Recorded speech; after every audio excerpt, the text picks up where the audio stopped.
Hoy nos vamos a meter de lleno con una teoría de verdad revolucionaria, una que intenta explicar qué significa sentir y, en el fondo, qué significa ser.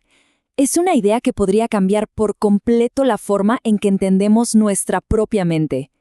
Y todo empieza con esta pregunta, ¿no? La gran pregunta, el famosísimo problema difícil de la conciencia.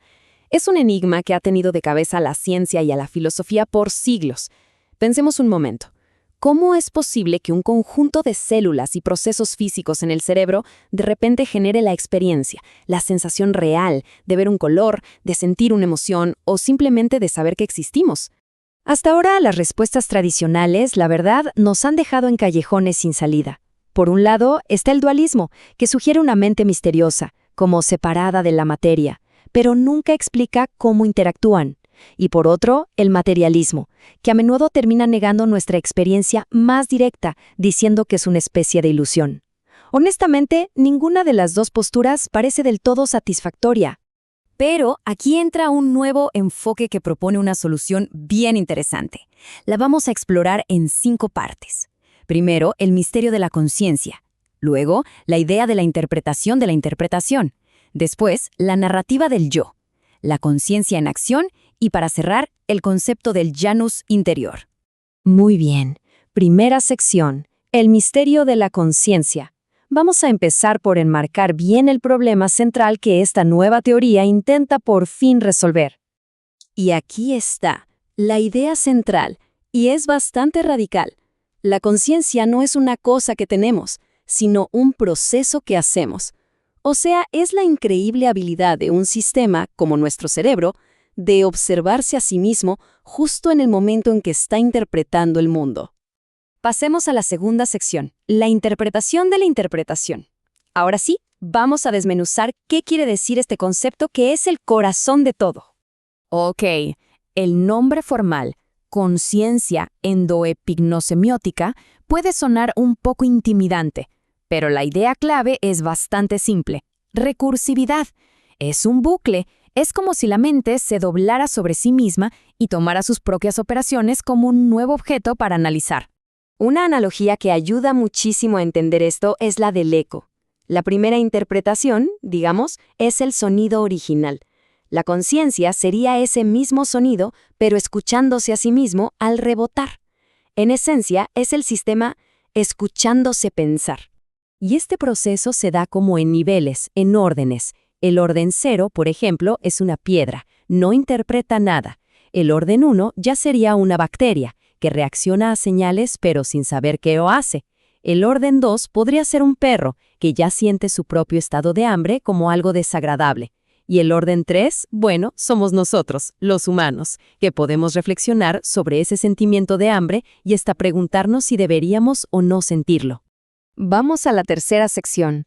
¿Quién soy yo? La narrativa. A ver, si la conciencia es un proceso, ¿qué pasa entonces con esa cosa que llamamos nuestro yo? Según esta teoría, no hay como una personita chiquita dentro de la cabeza mirando el mundo a través de nuestros ojos. El yo es en realidad una historia, una narrativa que el cerebro va construyendo para darle coherencia y sentido a todo ese flujo constante de autointerpretaciones. Y claro, esto nos lleva de inmediato a una pregunta súper profunda, que casi parece una paradoja. Si el yo es un cuento, ¿quién es el que lo está contando? Y aquí viene la respuesta, que es fascinante. No hay narrador. El yo es simplemente el patrón que emerge de ese mismo flujo de interpretación. Es como un remolino en un río. El remolino no es algo distinto al agua, ¿cierto? Es la forma que el agua adopta al fluir de cierta manera. Pues el yo es la forma que el pensamiento adopta al interpretarse a sí mismo. Cuarta sección. La conciencia en acción. Ahora veamos cómo esta teoría nos obliga a repensar ideas como el libre albedrío, las emociones e incluso la salud mental. Un punto crucial es que este proceso no es algo que ocurre solo en el cerebro, en el aire. Está encarnado, está en el cuerpo. Las emociones, por ejemplo, serían interpretaciones de segundo orden del estado físico de nuestro cuerpo. El miedo es la interpretación que la mente hace de un corazón que se acelera y de la adrenalina que corre por las venas. Y esta analogía lo ilustra de una manera brillante. La conciencia es la flor del loto, lo que vemos, lo hermoso. Pero no puede existir sin sus raíces, que están hundidas en el barro de la experiencia física, de nuestro cuerpo. La mente no está flotando por ahí, está anclada al cuerpo.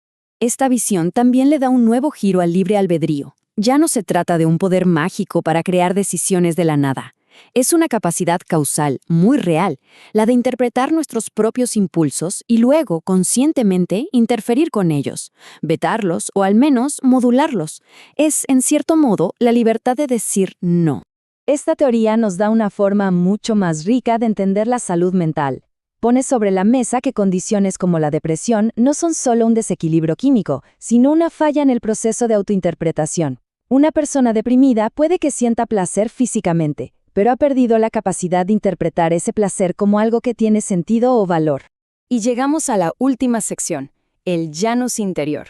Vamos a juntar todas estas ideas en una imagen final, una que lo unifique todo. Entonces, repasando los principios fundamentales que vimos.